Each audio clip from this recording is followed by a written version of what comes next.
Welcome to Queener Lax, Lax and Poetic. I'm your host, Bryce Queener.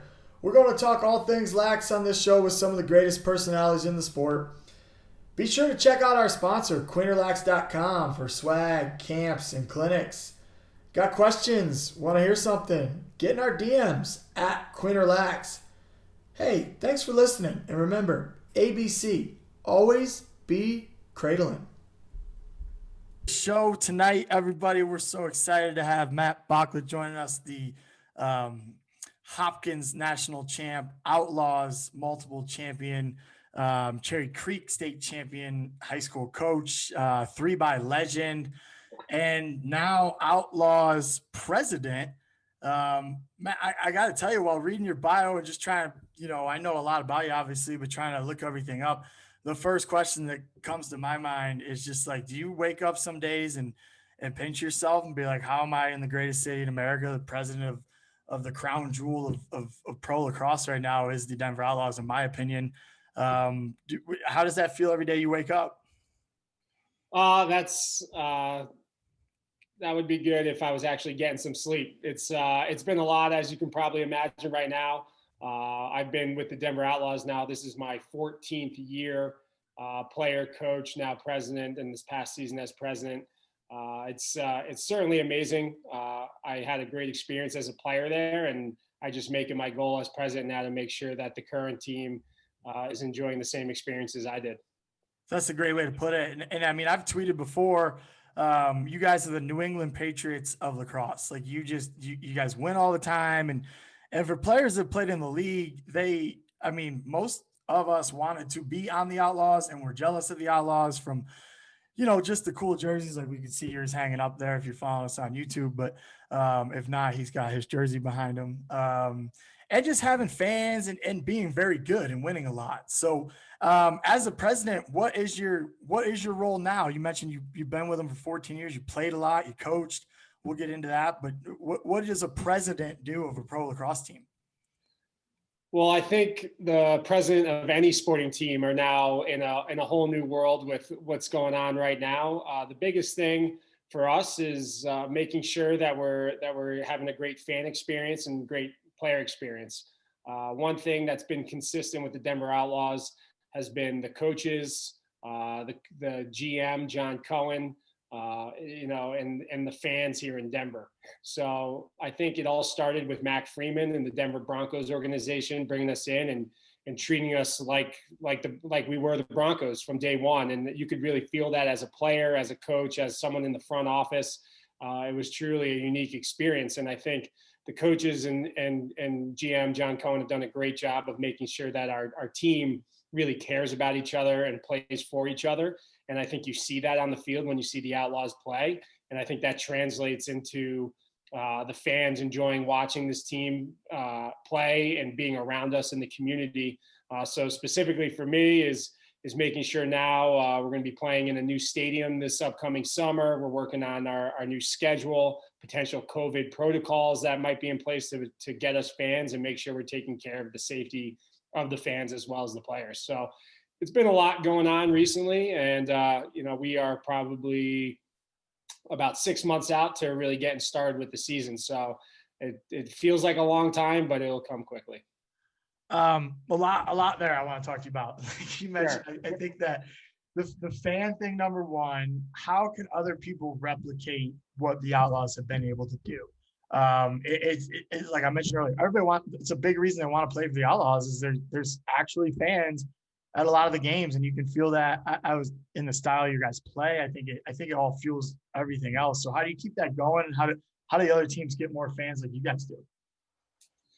Well, we had a unique experience for many years with playing inside an NFL stadium. I think that was something that we were very fortunate to have for a long time. And I think we're also very fortunate because we're in Denver, and Denver has amazing sports fans and people that really care about their teams. And you see that with the Colorado Mammoth playing in the Loud House with all their sports. So I think that's something that's unique to Denver and very special for us. But I think also having a great product on the field and having players that really enjoy being a part of the Denver sports community and take the time after the games to sign autographs, to talk with the fans, to do clinics on game day. They're really engaged, and I think the people of Denver, the sports fans, they feel that, they sense that when they're at a game, and they want to be a part of that. And one of the things we're looking to do is make sure, we do feel we put a great product on the field, but we have to make sure that we're also, creating a lot of energy around the stadium and around, the pregame, and having things for families to bring their kids to come before the game, and create an environment that's fun to be around, where families would come back even if they're not essentially lacrosse fans. I think it's important, the experience. Yeah. And I mean, and you guys win, right? And I think, as I'm reading all about your lacrosse career today and bringing up some memories, we'll talk about, I've been in and out, I think Hobart lacrosse camp, Empire State games, and some other places we've met up in the MLL, but you've done a lot, but you've won a lot. And I gotta imagine at the forefront of everything you guys are trying to do, all your moves, you are continuously thinking about winning. So when you're like looking at players you're going to add to this great group that's had a sustained run. I mean, this run has been a long time of you guys winning. Are you asking like their coaches, hey, does this guy win in high school? Was he a captain? Are you looking for those little things when you guys are trying to make additions to the team? Well, I think it really does start in the locker room and with our captains, Mikey Schlosser, Max Adler, Mike Rexroad. They've done a great job of keeping the tradition of being a close-knit group alive. I remember coming to this team in 2009 and had great leaders in Lee Zink and Josh Sims and Jesse Schwartzman, and guys that really believed that the team was more important than any individual. And if you were a guy that came in and you cared more about individual success, and maybe you put up great numbers, but it didn't translate to us being a great team, I think our GMs of the past and coaches moved on from those players and really went after guys that fit roles. And we feel we have a ton of great role players and a ton of, individual, highly skilled guys. And we're just making sure that we're trying to put the players around them that are going to help them succeed. Like you look at Ryan Lee, who was the offensive MVP this year, and how great of a right-handed finisher he is. We have to make sure that we have a Chris Aslanian, who is a great feeder, or John Grant Jr., who's still getting it done and can still has great vision out there and can find guys. So it's very important that we have these role players that really buy into what that role may be. And we've also, I feel like, been very fortunate to have some great defenders and some great short stick defensive midfielders. I think that's something that's been really consistent with the Denver Outlaws since I've been on the team. The amount of defensive midfielders we've had that I think are just incredible. And those are the guys that, they're the cornerbacks, right? They have the most thankless position out there, and it's the toughest position. And we've been really fortunate in the last 14 years to have some really phenomenal defensive midfielders who also can run in transition and score some goals and play and do a little bit of everything for us. So I think that's been a huge key in a position we really focus on and want to make sure we have the best guys.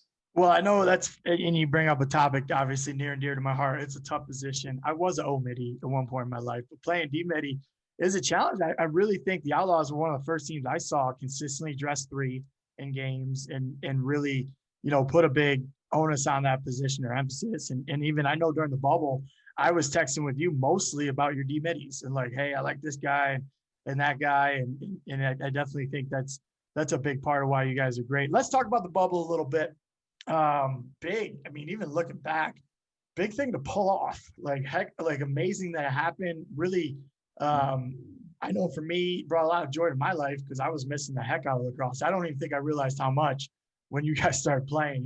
We're used to being at camps everywhere, and we lost the whole season, obviously. So, what was the bubble experience like? I know I thought you were the best team there. Obviously, you didn't end up winning it. Obviously it still stings, but how was the whole operation, you think? Was it a good experience for you guys? Yeah, it was a very interesting experience, and a lot of credit to our coaches and players for really getting the most out of it. The one thing I'll say about the Denver Outlaws, and you can ask any guy that was there in that bubble, we were together the entire time. Every meal we ate together, our team meetings, and then when we had to be separate in our rooms, I'm sure our teammates were all hanging out in each other's rooms. And there's always a focus of, you only get so much time in pro lacrosse, and that's one of the things that's different than college lacrosse. You only get so much time together as a team, and usually you have to figure it out in 48 hours, a Friday to a Sunday morning, afternoon, and then you don't see your team again for a week. So even though we only played 6-7 games and we're together for 10 days, it was actually the most I've ever been around a professional team that had to spend all this time together. And we really used it as an opportunity to improve as a team, to become a great team, which was not easy considering how many new faces we had. But Yeah, I thought we did a phenomenal job. And it was unfortunate that we didn't play our best game in the end there, because I thought we really did have a great week overall. But I will say that the group was a lot of fun to be around, the coaches, the players. We really were together the entire time, which made it a great experience. and do you think that will carry into next year for you guys and will help having to get, it's almost like a training camp lacrosse doesn't really get, like a whole week experience like that? You feel like you guys are closer from it? I would think so. And you hate that whole unfinished business term, but we were, a Gotcha. team that got together and figured it out pretty early on. We would have loved to have seen an entire season with that group. I know sometimes it can be a long season, but that was a fun group to be around. And I don't see those guys ever getting tired of each other. So I think it certainly will help us coming into this upcoming season. Who gets to take credit for Ryan Lee? Ryan Lee, interesting. I mean, any player that's on the team, John Cohen always takes the credit. Okay. So Good job, John. Yeah, he picked him up. I believe he was on the Florida Launches roster, and we got him in an expansion draft. And Ryan is obviously a phenomenal scorer, finisher. His creativity on the field is a ton of fun to watch. And then you have to give some credit to John Grant Jr., who's running the offense and making sure that we're setting things up and putting Ryan in great positions to score. And then once he has the ball in his stick, it is very impressive to see how he gets it in the back of the net. He is certainly one of the more creative players out there and one of the best players in the world right now. So, we have to give Ryan most of the credit, but John was the one that John Cohen was the one that got him here. John Grant Jr. is the guy that really helped put an offense that puts him in the right positions to score a lot of goals.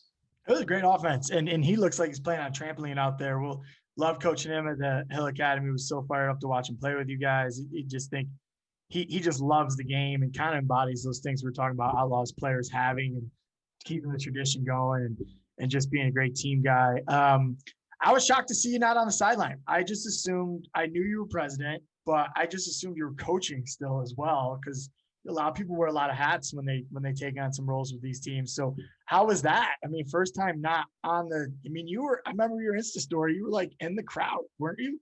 Yeah, here's the thing. I stepped down as defensive coach when I took the job as president and hired the best defensive coach in all of lacrosse, and Ken Clausen. That guy, he was phenomenal. He was like a player out there. I mean, half the time he was celebrating 10 yards onto the field.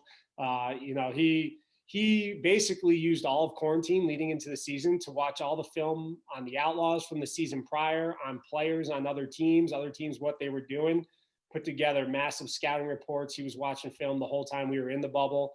I don't know. There's not many guys out there that like watching film and learn from it as well as he does. I coached with him at Cherry Creek High School. He's a defensive coach when we won the state championship.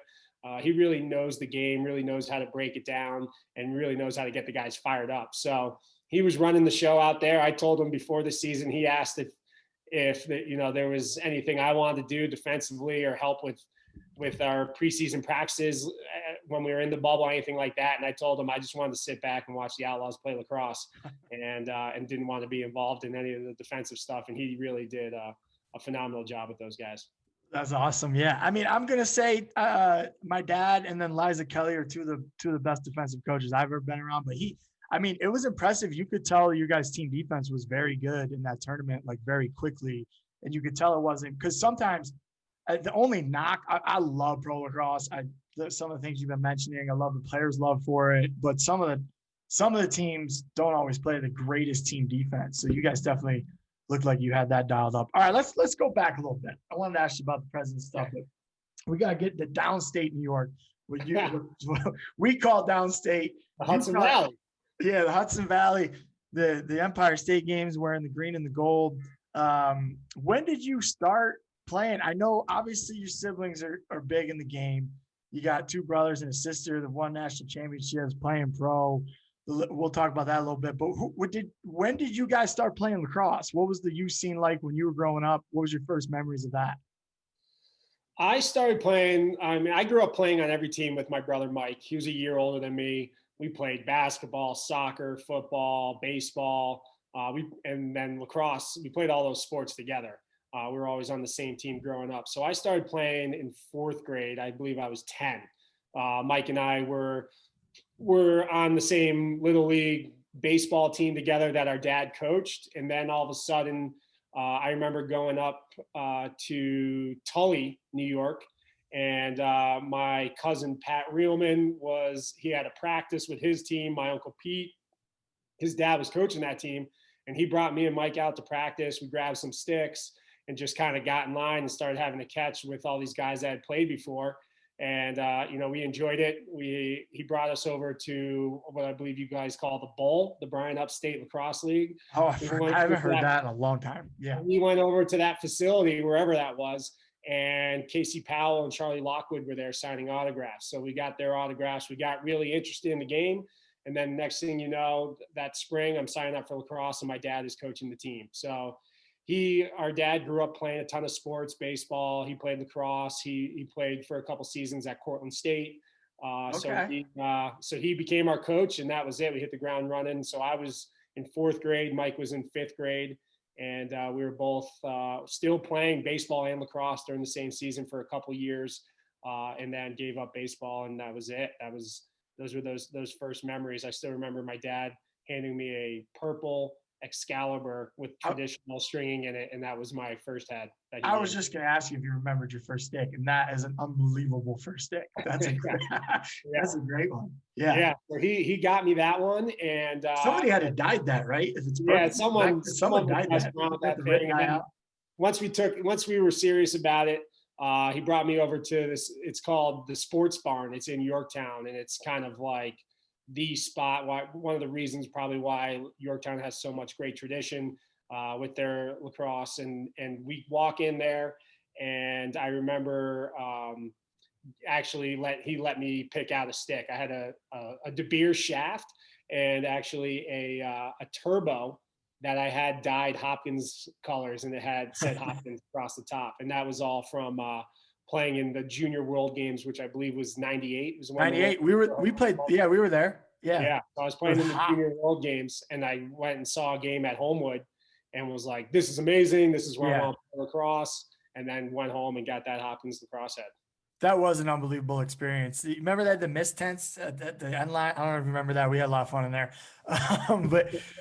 So what was the game you guys played at home with all these siblings in the game? And did you just play everything, or did you have? I know the Stanwicks got this famous wall they played on. Me and Brett and our sisters Sarah and Sylvia played a lot of goalie wars, full goal. Yeah, we had a few different games that we played all the time. On our driveway, right next to our garage door, was like a 10 by 10 cement wall.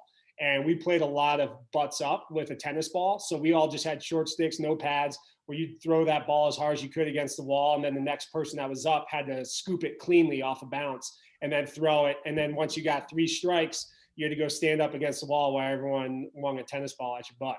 That game's so fun. That game is so fun. That was me, Mike, and Chris playing that for a long time. And then when we were actually in the backyard, we had regular size lacrosse goals, and we had the targets in the corner with the nets. Mm-hmm. And so we would play a lot of 2-on-2 or 3-on-3 with all of our buddies. Would just get off the bus with us, and we'd go in the backyard. And we'd play 3-on-3 lacrosse, where you had to get the ball in the target to score a point. So that was one we did a lot with all the siblings, as well as a bunch of friends. And then my favorite was, it was always Mike and Chris versus me with pretty much everything we did, which was natural because I was always more defensive minded and they were always offensive guys. That was just their mindset and how they saw the field. And so we used to play a game that was a blast. I'd get in goal with goalie pads. And then what they would do is they would take a wiffle ball and we would wrap it up with duct tape to make it really heavy. Yep. But then we would cut the holes through the duct tape back into the wiffle ball. So now you have a heavy wiffle ball that still had the movement of like a light one. So they Okay. would shoot on me from like 15 yards, and I'd be the goalie, but the ball would be swerving all over the place. So that was one we did a lot. And my sister Casey would get in on that one as well. She thought that was a lot of fun when she got to score on me. I might have to go try that one. That's a pretty fun one. Now you mentioned playing with the short stick in all these games. I was going to ask you this later, but jump in now. I mean, the first thing that comes to mind when I think of your game is being slick. Really, like you can pick the ball up off the carpet. You can use your stick as a defenseman better than most I've ever seen, especially in the offensive transition game, and just very, very slick. And I remember Brody, when I worked with him at the Hill Academy, used to always make our defensemen have a short stick. So did you play any offense or much offense growing up? Or I'd grab a short in most of our backyard games and butts up. I'm using the short stick when we're playing the 3-on-3 with a short stick. And then my dad let me, classic coach's son, when I'm in 8th grade, I get to be on man up, even though I'm a defender. So I got with a shorty. With a shorty, yeah. So okay.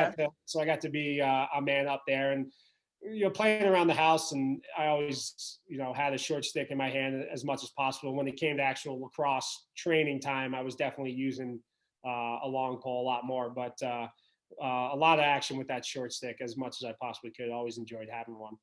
Yeah. So let's talk the Yorktown rivalry. Did you ever beat them?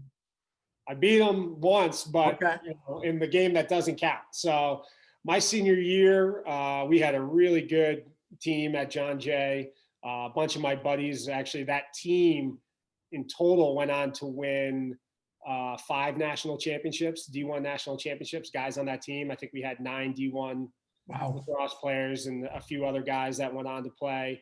So a really good team. A bunch of my buddies, we all played football and lacrosse together from 7th grade through high school. So we had 9 guys starting on the lacrosse field that were also starting on the football field as a group that we were all really close with. And we beat Yorktown during the regular season 7-5. And that was the first time we had beaten Yorktown in probably like 6 years. And I think only the second time in program's history.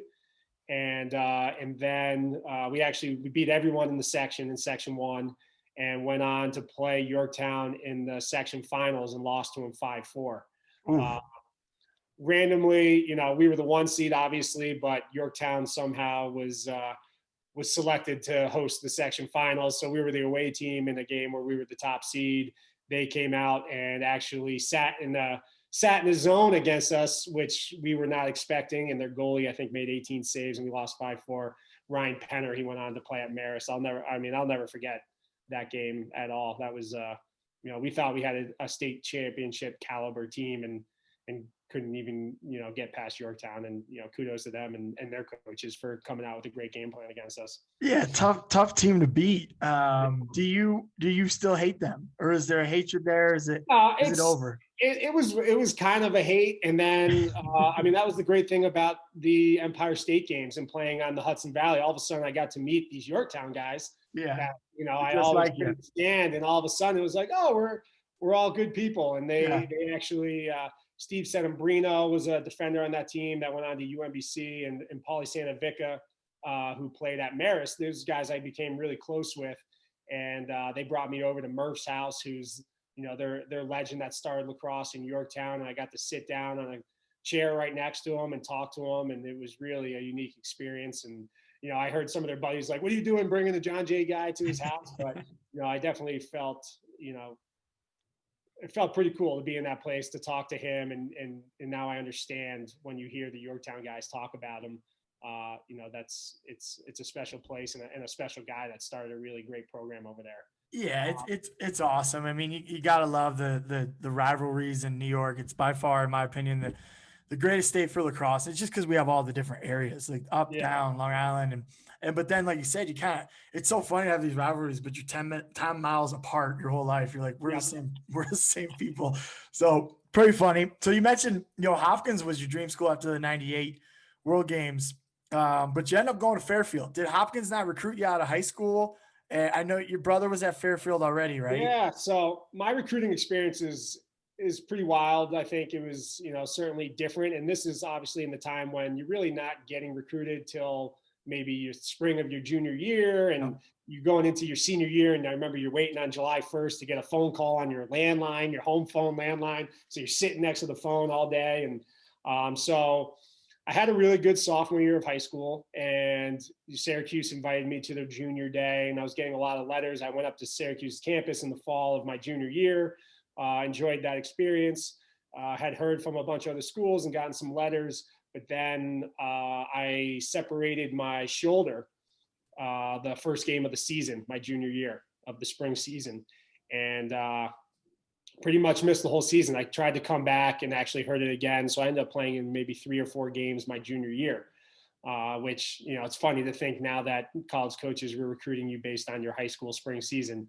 Right. to talk about that, which doesn't really happen anymore. So I missed that season, and, I'm an undersized defender, and, I'm not really jumping off the charts on anyone. So I played in the Empire State games, and we didn't have a great team that year, and wasn't a great showing. So July 1st came around, and the 2 phone calls I got were Fairfield University and Brown. And those were the only 2 schools I spoke to that summer, and set up official visits. I actually waited to make sure I got on campus and check out the school, meet the team, all that. And I went to Brown one weekend, and I went to Fairfield the next. Brown didn't have, I knew the school, the academics, everything. My experience on my trip was not the best. And that's also a few coaches ago, and they weren't necessarily the I was trying to remember who was even the coach then. It was actually Coach Nelson who's Tim from Nazareth. He went to Brown. You're right. Yeah. Okay. Yeah. So I had Coach Nelson there. I just didn't get a great vibe from everything. It's not what it is now, or what they were even before that. They kind of had that little lull. They weren't very good. No. Yeah. And then I went to Fairfield, and my brother was my host, and we had the best time. I already started to know some of the guys on the team, and it's a really fun school, and the team was a blast, and had a great trip. So I'm thinking I'm taking my time. I have a couple of weeks to kind of think it all over. And I still remember this because Brown had told me, look, we want you. Your grades aren't really where they need to be for us to be able to get you in. And so I said, okay, they said they would let me know. And I hadn't heard from them for a couple of weeks. So now Fairfield, I'm being told by my brother that the coaches are going to offer me a scholarship and a position on the team to go there. And I'm watching the 2003 ALCS, Yankees, Red Sox. I think it was game 7. The Yankees win. As soon as the game ends, the coaches were waiting to, call and offer me a spot. The phone rings, and I know that's going to be Coach Spencer at Fairfield. So I pick up the phone, I answer, and it's Coach Nelson at Brown. Oh. And he says, "Hey, Matt, we just got a kid to commit. He's got a 1600 SAT and a 4.0 GPA." And I'm like, "All right, coach, that's great news. Congratulations." And he goes, "Well, that means you're in. Because of his academics, we can get you in, because it's all about the entire class, not just one player." And as soon as I'm like, "Oh, okay." And as soon as he hangs up the phone, it rings again. It's Coach Spencer. And he starts talking to me, and he was waiting. I was going to commit to him. And then all of a sudden, I get this offer from Brown. Now I'm sitting there panicking. I don't say anything about committing. We just have a brief conversation. Yeah. And I hang up, and my brother calls my dad immediately. What's going on? I thought he was coming. And then they talked about the whole Brown thing. So they gave me 2 days to really kind of sleep on it and think about it. And I just, I always tell kids, if let's say you can't play lacrosse, are you going to be happy on that campus? And I just had a better experience at Fairfield. So that's where I committed to go. So that's my recruiting story. And that's a crazy story. A lot there. I mean, talk about kids nowadays. I mean, we can text them, and talk about getting ghosted. I remember one time UNC said they were going to call me. I sat by the phone for 5 hours. They never called. And it was just I forget what it was, but it was a way different. I think Cuse blew me off for a month too one time. They're like, "Sorry, we're going out of town for July. You don't hear from us." But so those Fairfield teams, I told Brett, my brother, I was going to talk to you tonight. He's like, "You got to bring up the fact that those Fairfield teams were really good." And looking through, I went back to the schedule and saw that I actually coached. My first coaching job was Georgetown. We played against you at Fairfield, and I'm looking on the stat sheet, you scored, your brother scored, Pena and legend Chris Manley scored. There's a whole point of all this was just to shout out Chris Manley. So, but you guys, I mean, you guys were like beating Notre Dame and like some strong teams back then. It was a pretty good run for Fairfield. 2005 was a really special season. That was my freshman year at Fairfield. I believe we only had 3 seniors on the team, and the 3 seniors were Tom Werney, this guy Sean Flynn, and then Pete Babbles, and Pete Babbles from Seattle. And they were great leaders. And we had a whole team of freshmen, sophomores, a couple juniors here or there.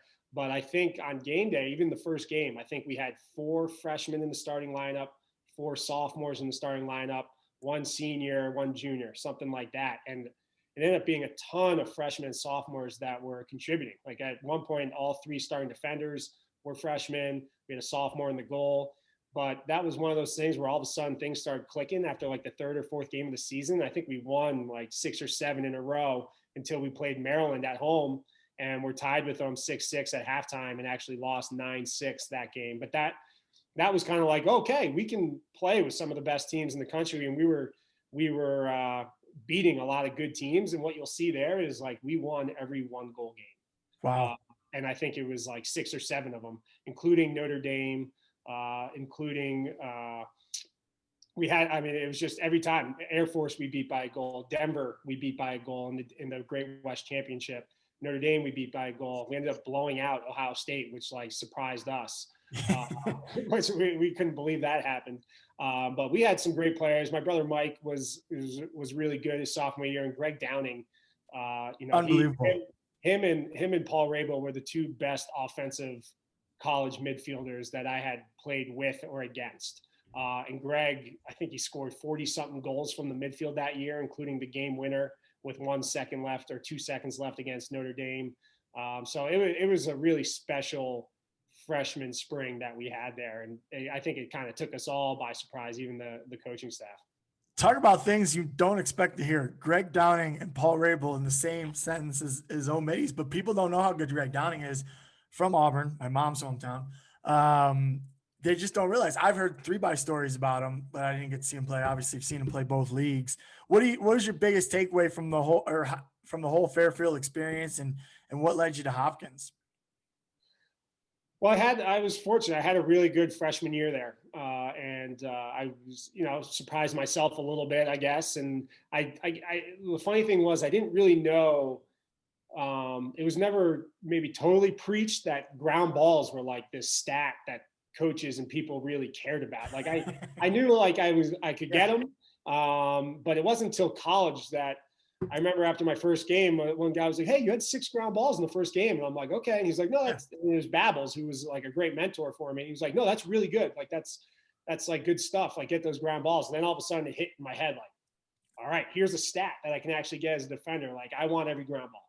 And I had a really good year that year. And that's when I had a couple people that I was speaking to that summer, Paul Carcaterra, Brian Carcaterra. I used to play on this South Shore summer league team with them and all these other Syracuse and Hopkins legend type guys that were, awesome when I was, that much younger than them, to still see them dominating this, what was a very good men's league. And they started saying, "Hey, there might be some schools interested if that's something you're willing to pursue." So my sophomore year, I basically used that year to get my grades up and really did well academically, which was helpful, and still had a not as good of a season, but still played well. And then when the season ended, which was really interesting, the whole transferring scene, because you didn't have the portal like they have now. You can just you had to have people like making phone calls for you. It was rare. It was very rare, like one guy a year. Yeah. And I had Paul Carcaterra and Brian Carcaterra speaking to Syracuse and Hopkins coaches based on just watching me play on their summer league team about potentially transferring. So when I met with my coaches at Fairfield after like our final meeting to kind of wrap up the year, I let them know I was interested in transferring, and they basically gave me the weekend. They said, "All right, take the weekend to think about it. On Monday, you have to let us know if you're coming back or if you're not. And either way, we're gonna take if you decide that you don't want to come back, we're going to give your scholarship to somebody else, and then you can come back, but it won't be there anymore. Yeah. That weekend happened to be the quarterfinals, and this is 2006. Syracuse and Hopkins are about to play each other in the quarterfinals. So that Friday, I drive up to Syracuse, and they were playing on a Sunday at Hofstra. So I drive up to Syracuse on Friday, and two of my best friends from high school, Pete Colaccini, he was the goalie. John Carrozza was a midfielder for Syracuse. I drive up there and spend like a day and a half with them. I watched their team practice. I met with the coaches and talked to them, and I was like, all right, Syracuse is interested. This is great. While I am there, I'm literally in their dorm room on South Campus, wherever they put those athletes. That place is awesome. I get a phone call from a number I don't have in my phone, and I answer it, and it's Coach Petro. And he's calling, and he's like, hey, this is Coach Petro, head coach at Johns Hopkins. We've spoken to some people who are interested to see if you might want to cut down, get on campus, and potentially transfer to Johns Hopkins. And in the background, I'm sitting right next to my two buddies who are on the Syracuse team. They hear that it's Coach Petro, and they start screaming like, F Hopkins, F this. And I had to go into another room and close the door. And what probably helped me in the process is that he was like, what's going on back there? I was like, well, I'm at Syracuse right now, and those are my buddies on the team. And they, they're just yelling. They don't want me to go to Hopkins. And so it was pretty wild to have that conversation with him. And he was like, all right, well, we're playing Syracuse on Sunday at the quarterfinals. Let's plan on getting you on campus on Monday. And so I ended up going to that quarterfinal game at Hofstra after I left Syracuse, and I drive down, watch them play, and Syracuse won the game by a goal, which probably helped me because now Petro definitely wants to make changes to the team because it's the first time he hasn't gone to the Final Four since he started becoming a head coach there in 02 or 01, whatever it was. I know it was the first time he didn't make it to the Final Four. He just lost to Syracuse.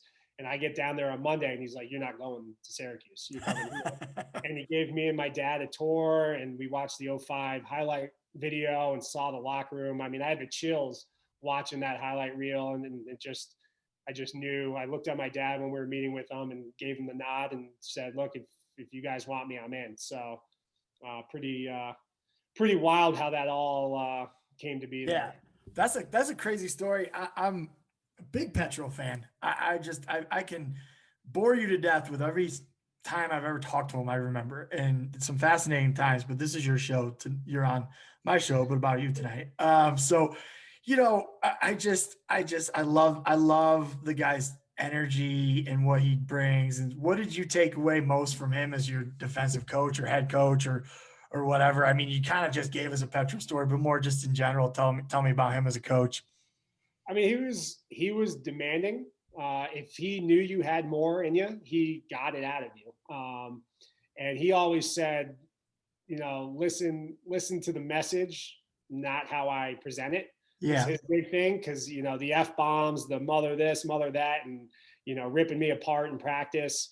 But then he was still coaching me. It was never just to put me down. There was some kind of message in there. And I think I really benefited from being at Fairfield for a couple of years where our defense was literally go get the ball, like go through checks, which, is that style that you don't really see anymore, but that was it. That's what we did. We went out. It was a ton of fun. Like I got beat a lot, but I took the ball away a lot. Like I had a blast in that system, and I still had a little bit of that in me, I think. And then I go to Hopkins, and Petro teaches me team defense, like real team defense for the first time, and understanding the game prep and what goes into a game, and not always just reacting on the field, but understanding by watching film and having a scout, maybe what a team's going to do before the play ever happens. So it was the first time I really learned the X's and O's of defense. And it was the first time that I had a big, scary Italian man demanding more of me in practice. And I mean, I'll fully admit my first fall there, he brought me to tears in practice. Like he chose me one day, and he just, everything I did, I couldn't do it right. I had to fake tie my laces and my cleats because I couldn't take it anymore. When he get out of a drill, just like get out of there for a second. And he just let me have it. And it was tough. It was like he broke me down. But the one thing that was truly incredible about him as a coach and a person is that he could be this guy that, brings you to tears in practice or rips you apart, whatever it may be. All you have to do after practice is go sit down in his office, and he's going to talk to you and treat you like a human, and be, he's going to show compassion and want to like talk you through the reasoning. So whenever I had an issue or was upset about something, I would go talk to him about it. And that's when he was, a really great human being that helped me out a ton, both as a lacrosse player, but just as a man, and what I wanted to do after college, and preparing me for that. And, he always said that's what he's doing. He's preparing us for the real world, and he'll never have someone like a boss that it's as demanding as he is. And, I truly respected that, and like that ability, for him to sit down and always have that conversation with you after practice or after a game, or break down some film, whatever it may be.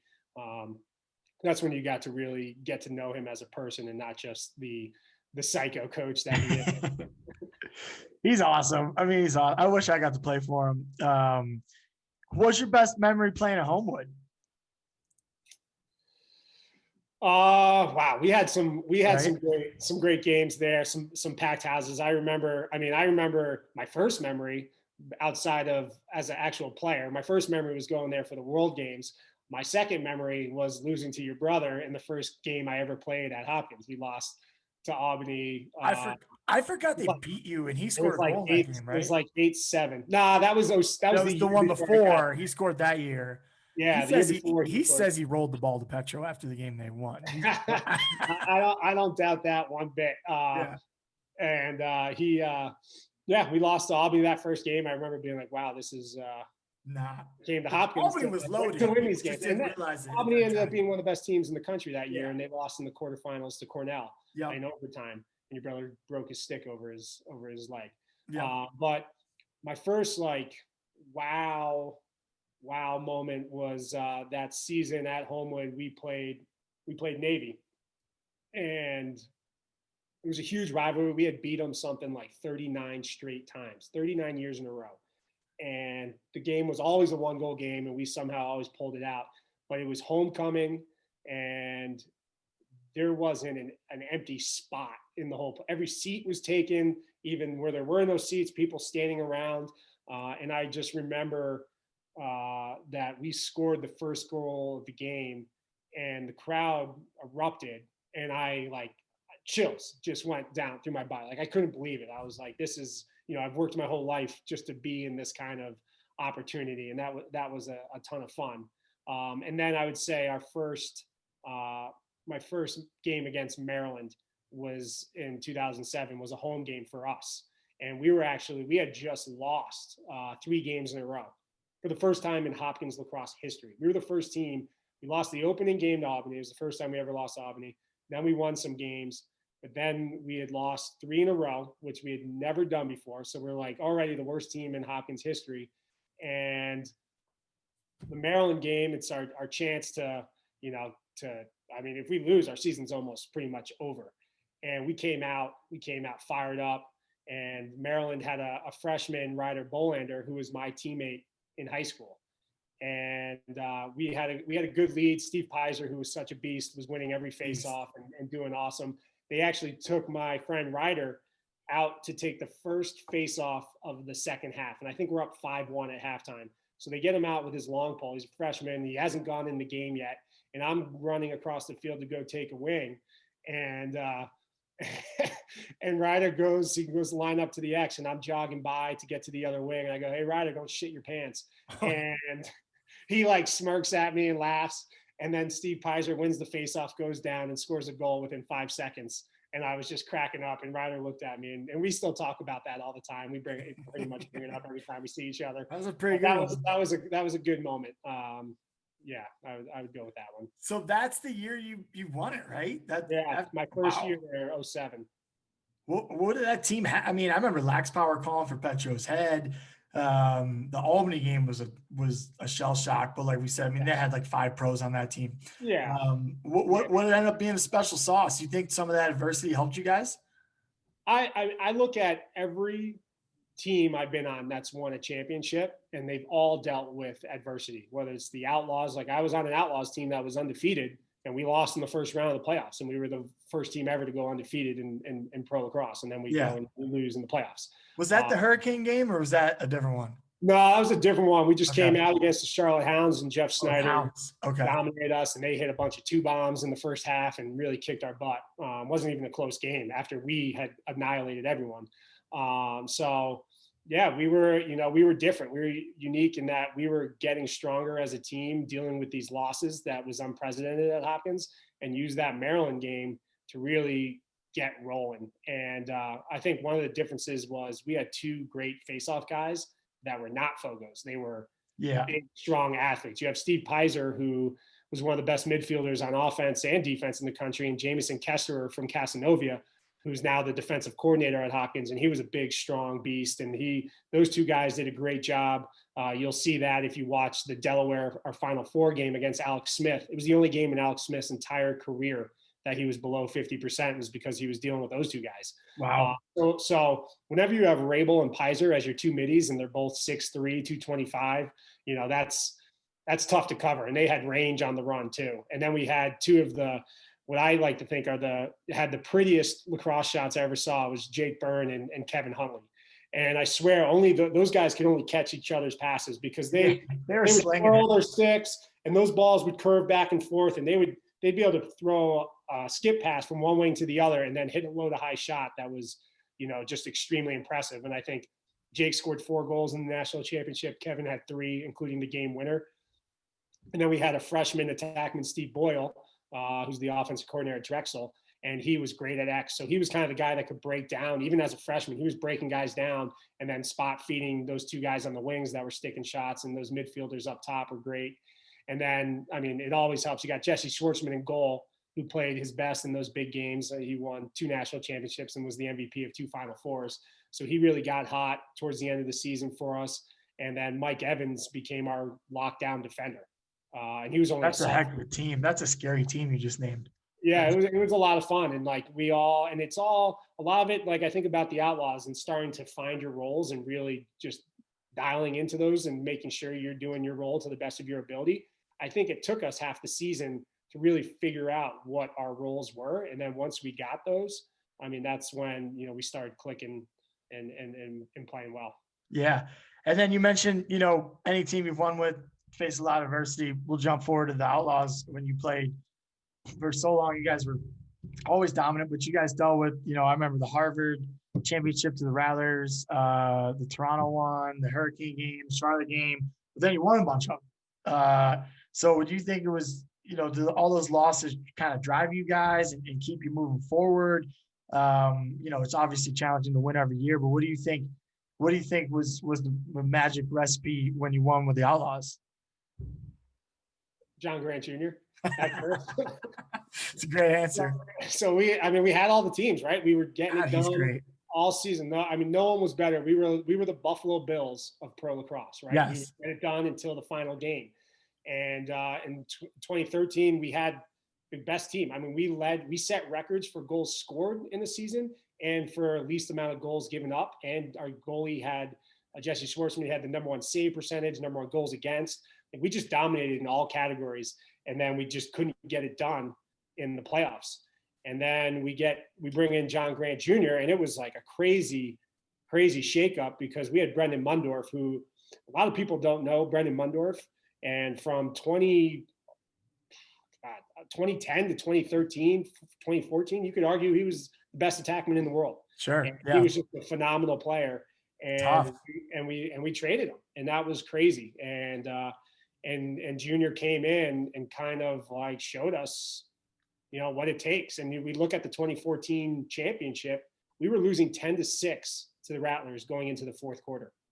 And, we're all kind of looking at each other what are we going to, how do we overcome this? And Junior just comes out and scores 2 goals in the first 2 minutes of the 4th quarter. And all of a sudden it's a lacrosse game, and he just led the way there. So that was a big piece of the puzzle to get us kind of figured out. And then 2015, let's see, God, that's when we started going.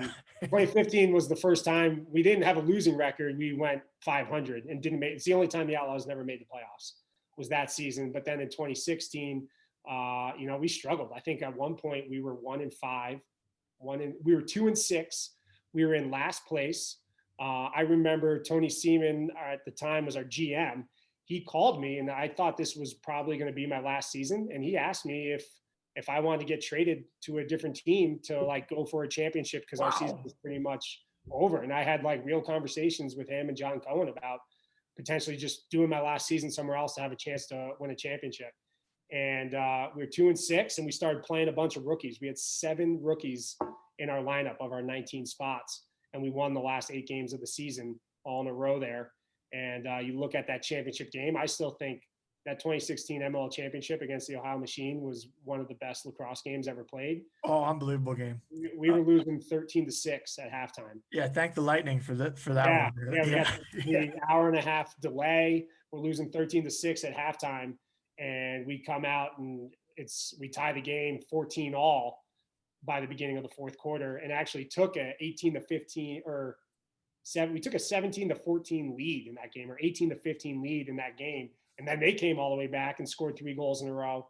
And then we scored an amazing goal. Eric Law scored an incredible goal from a feed from Jeremy Sieverts with 12 seconds left to win that game. But what I always say about that game is you kind of look at, we're getting our butts kicked early on. It was like the championship game was almost a metaphor for our entire season, right? We're 2-6 during the season. In that game, we're losing 13-6. And then we make this incredible run comeback to win it all. I always like that. That's the jersey you see behind right there. That's that one. Yeah. So that was probably the most special season of any team I've ever been a part of. I really liked watching that team play, and probably your most recent one. I really liked watching play when Kluche. I was at the Final Four or the July 4th game where he let up Brody. Hope Brody hears that. But all right, I've never won a pro championship, so I don't know this answer to this. You have multiples. Do you rank them? Like, is one better than the other, or is it all? How does that work? I don't know. I don't really rank them. They've all been unique and special. And the one in 2014, I did it with my younger brother Chris on the team. So that was the first one ever for the Outlaws. So I think that just has its own special moment. And it's actually incredible. Probably my favorite moment ever got caught on TV. We win the game, and ESPN cuts to the sideline, and I'm running out onto the field without my helmet on. And I meet my brother Chris at midfield, and we give each other a hug and then go run and jump on the pile. So that was like on national television, that moment. You can read my lips. I'm screaming, we did it. So that was special to do it with Chris. And then 2016, I won with my older brother, Mike. And that season's special just in the sense that we were so bad, and then we were in last place, and then we went on that run with all these rookies in the lineup to come back and to win that one. And that Ohio team was really good. I mean, they had John Grant, and John Grant Jr. was like 40 years old and arguably playing his best field lacrosse. Unreal that summer. In the semifinal, or the last game of the season, he scored 10 goals, and then in the semifinal, I think he went 6-4. And they had Schreiber and Holman and and they were special. And then 2018 special, I like to tease my brothers because I needed to be able to prove that I could do it on my own. Yeah. So winning that one without them, but I think that one was really special just because I didn't say it, but I knew that was it for me, that was going to be my last season. I thought I was going to retire in 2016, and then ended up, coming back for 2 more seasons. And I even remember a moment in that game where I was running down the field and I was like, wow, I feel tired and slow. And this is the championship game. And so I knew going into that was going to be my last game. And that was a fun team to be around as well. We had a great mix of some rookies like Chris Kluche, who was just freaking insane that summer. He was arguably the best player on the planet. He was so good in that run. I mean, he had 3 6-goal games. He couldn't be covered by anybody. No. And he played in that game on one knee and still scored 2 goals. And one was a one-handed right-handed goal, and he's a lefty Canadian attackman. So he was really special. And Max Adler, I think, like broke his ankle like in the first or second quarter of that game, and still taking face-offs. Yeah, he was special. And so that one was a lot of fun as well. But going into that, knowing that was going to be my last lacrosse game, to come out and to win that really was the icing on the cake. What a game that was. I remember that one well. It was a heck of a game to watch. All right, toughest midi you ever guarded. Who do you think it was? I'm gonna hit you with some quick questions here to end.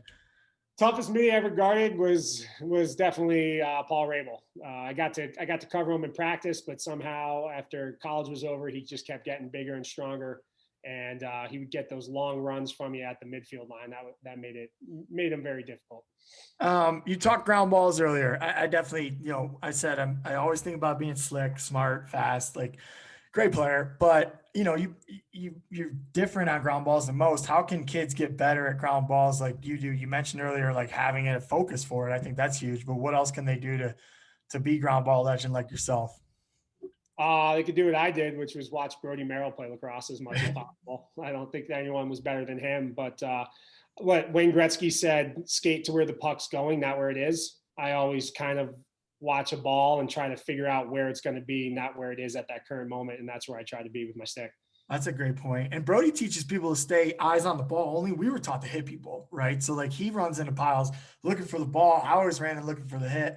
So yeah, it's fun. I'm not a hitter. I'm probably one of the smallest defenders ever out there in pro lacrosse. So I was always on the outside of the pile trying to hockey that thing out. I was thinking this while you were talking about earlier. You talked college, getting recruited, being smaller. And you're not that small, but that era, people were obsessed with 6'5" defensemen. So I wonder, because now I see a lot of 5'7", 5'8" guys playing high level, like 5'10". What are you, 5'11", 5'10"? 5'9". I think I tried to give it to you there, but you didn't take it. But I think you had a lot to do with that. I think that coaches started to realize that, like, hey, we don't just need these mammoth dudes that can't really move laterally. Like quicker guys are better. So good job with that. I gotta get this one in. You've told me on Twitter when I got here to Denver, hey, stop tweeting about 3x. Well, we got to talk about 3x. I got all nervous. I wrote you back. I was like, hey, am I really not supposed to tweet about it? You're like, no, I'm just kidding. It was like the old Fight Club thing, like first rule. What can you explain the vibe? When did you find it? When did you been here for a while? When did you find 3x and start playing at Wash Park? So I moved to Denver 10 years ago, and I just so happened to live in Wash Park the first four years I lived in Denver. I got invited to go play, and I made it part of my training routine for 10 years playing lacrosse. I was always playing 3x on Thursday night, and that was kind of like my hand-eye before Saturday game. Sure. How do you think it helped your game? Because I'm a huge advocate that this is what teams should be, practicing in their whatever level you play. I think you should play some 3x. We mix it in earlier in practice now. It seems to work. But what does it help you in your game, you think? I think it helps in so many ways. One, using a tennis ball is going to give you softer hands. You talk about defenders having good stick skills. It's great practice using a short stick out there to dial in your stick work. Teaches you spacing. It teaches you where you should be when you're off ball. That's what I think is a huge thing about it, teaching the off ball game on offense, but also on defense, where your stick needs to be in the passing lane. Moving your head, keeping your head on a swivel. So when you're playing defense, you're always in that skip lane and not just staring at the ball. I really believe that there's just so many different things that 3x teaches. It's great. Now I have you ranked as my top 3x player right now. Okay. But there's some great players there. I just love the fact that there's some guys there that have never played before, but they've been playing that for 20 years. So now they're good. It's just a really neat thing. And it's awesome we have it here. I can't wait to get back out there, but if you got to put together a team, you're 3 guys to win. Who's your other 2? Greg Downing. I think Greg Downing's the best 3x player that I've seen. I just think, he's a lefty. He's a great finisher. He's got smooth hands, plays phenomenal defense. He comes up with every ground ball out there. Do you think he's better than you? I think we battle. Okay. Any given Thursday, you don't know who's going to be better, but he's pretty phenomenal. And then I think this might sting you a little bit, but I'm probably going with your brother. It's okay. Probably throwing Brett in the mix. We can pop him in the goal if we need to. I can play some goal if we need to, but I can figure it out with 2 lefties if I have to. But I think Greg Downing would certainly be my first pick. And then if 2 lefties is too much, then I'd go with Eric Law, get him out there, meet Greg and Eric Law. I think that'd be a great mix as well. Eric's been fun to play with lately. I'm coming for it. I'm not just, conceding like I'm never going to be better than you at 3x. I'm newer here to it, but I'm getting my reps in. Yeah. I might even practice some too, but I I don't doubt that for a second. yeah, I can talk 3x forever. Let's talk coaching real quick. I just wanted to get your favorite. What's your favorite part of coaching? Working with the young kids. I mentioned earlier you being all the things you've done in lacrosse. One of my passions in the game is trying to tell kids like, look what you can do. Because we were told growing up, you can't make this a career. So it's cute that you're good at this, but you better find something else. Not lacrosse people tell you that. It'll almost always be a baseball person in your town or whatever. But what do you love about giving back with your coaching and all the things you do?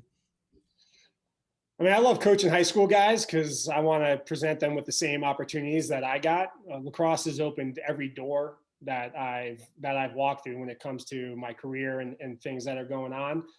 There's just so many great people involved in the sport, and that's why. So I like coaching high school to give those kids the same opportunity to maybe get into a university that they wouldn't be able to get into on their own.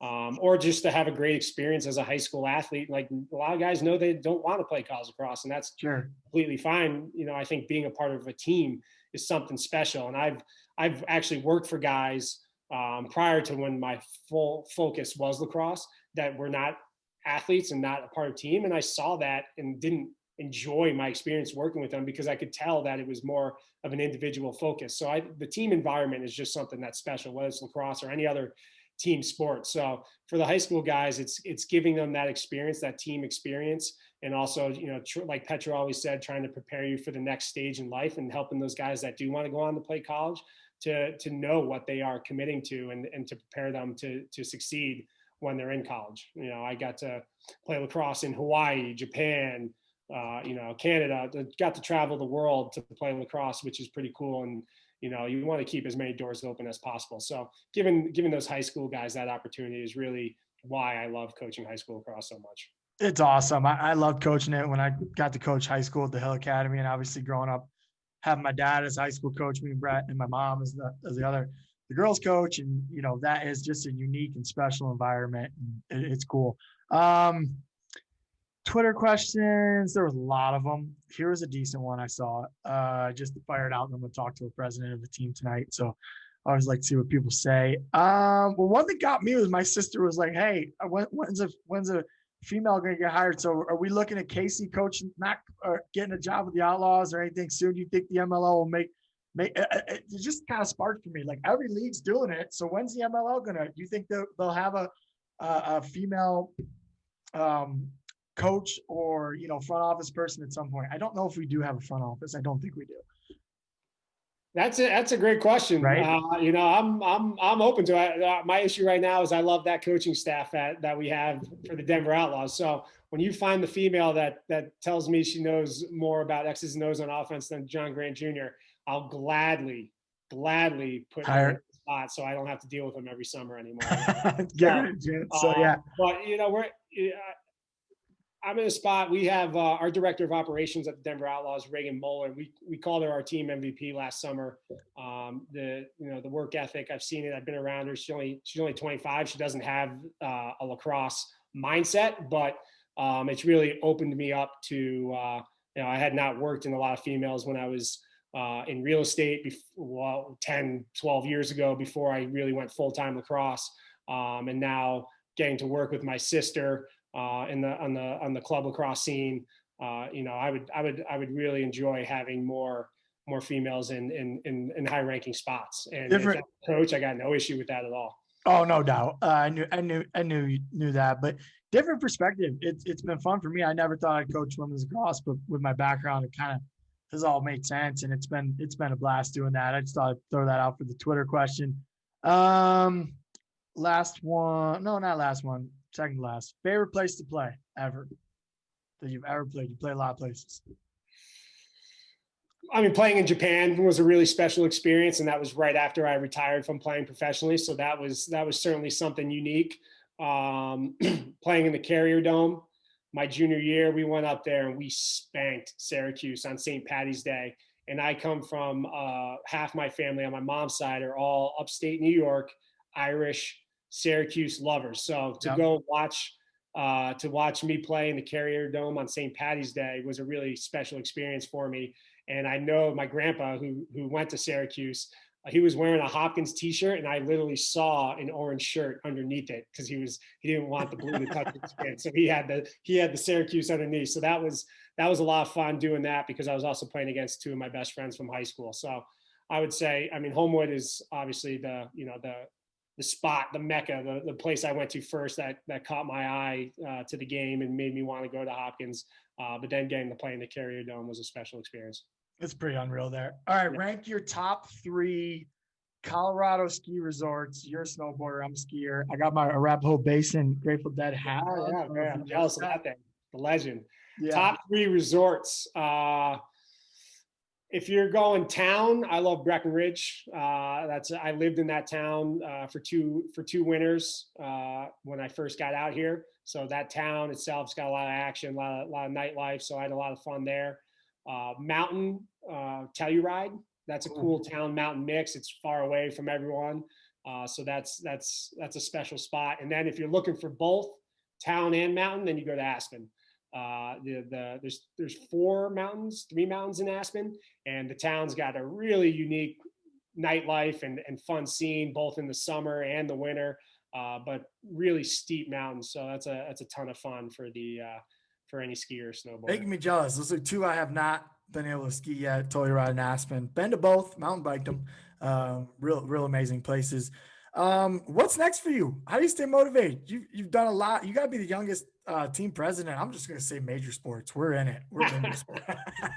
You got to be the youngest team president in all pro sports. You won all these titles. You got things going on. How do you stay motivated when you wake up tomorrow? Well, I haven't won a MLL championship as a president. There you go. So that's a big one right there. So that's one of the things that is unique in being a president, is balancing both the team side as well as the business side of things. But the number one goal is bringing home a championship and treating all the players and the staff and everyone involved like they are champions, and having that championship organization. So I would really love to take it home this summer. I love hearing that. And I really just think you mentioned earlier, pride and tradition, and those things are super important, and you got to have that mindset to begin with. And I love pro lacrosse everywhere that has it, but you guys just do it differently. And it's cool to see you guys continue that. Young kid out there playing first time. What's your advice? I always say, watch as much as you possibly can and keep a stick in your hands as much as you possibly can. Whether you're in the house, I was always cradling my stick inside the house in tight spaces, getting used to that and watching as much as possible. And I think Denver is unique in the sense that the kids out here can watch tons of great high school lacrosse, college lacrosse, and professional lacrosse, and having the 2 both indoor and outdoor here. And, you have DU women's, CU women, DU men, Air Force. I mean, there's just tons of great lacrosse to watch out here and be a part of. So watching it and keeping a stick in your hands are the 2 things that I would say the most.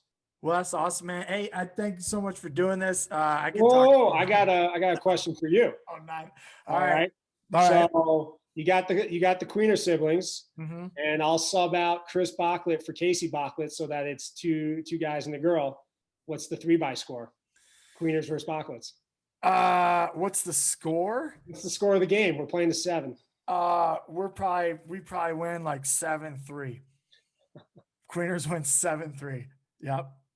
We'll have to make that game happen. We're gonna have to make it happen. I was gonna bring up that you don't have a Lake Placid Masters championship to your name. That's the only thing I can. That is true. I won the Division II at Lake Placid one summer. I was gonna ask you if you won the Open. I was thinking it earlier. I'm like, but he had to have played before he was 20. Before you were. I lost in the Masters championship. It was actually the summer going into my sophomore year. I played with a bunch of the Hopkins guys before I was ever teammates with them. We lost the championship because of Plunkett scored the game winner with like 30 or 20 seconds left in the game. That's how he had a streak up there where he was like the best player on the planet, and then he just stopped coming. Yeah. Well, you can get one. You're gonna play with us next time it happens. I have a Vail championship. Does that count? Yeah, they all count. I try to get every single one you can, and I got to catch up with you on the MLL ones and the D1 somehow. We'll get one at Denver here in the future. But is that your last question for me, or you got anything else? You were actually one of my first coaches at Hobart Lacrosse Camp, who was the best player you ever saw come out of Hobart lacrosse camp or coach? I know I'm gonna say Liam Banks because he was when I was younger and people were always talking about him at camp and he was always winning. So I'm gonna say Liam Banks was best Hobart camp. But that place, man, the coaches there just continue. They made me want to be a college coach. I already knew I want to be a coach, but they really made me want to love lacrosse and spread that love for the game. That camp was just so much fun, and the dorms and everything about it. And my fun fact there is that was the first lacrosse camp I went to, and my coach was BJ O'Hara, our coach at the time. And then in my final game on the Outlaws, winning in 2018, my coach was BJ O'Hara. I had BJ down in my notes. We were just going over time here a little bit, so I was like, all right. But BJ was my guy there and recruited me, and I was my first pro coach on the Rochester Rattlers. I think he's a very underrated pro coach, and one of my friends, I won't mention him by name, gets mad at me for saying that because BJ used to not play him. He might be coaching at your alma mater. Oh man. Well, I hope we get to play 3x together soon. You give me some of your fly fishing tips. I need to get out there and thanks so much again for doing the show. Absolutely. Thanks for having me. You have a good night. You too.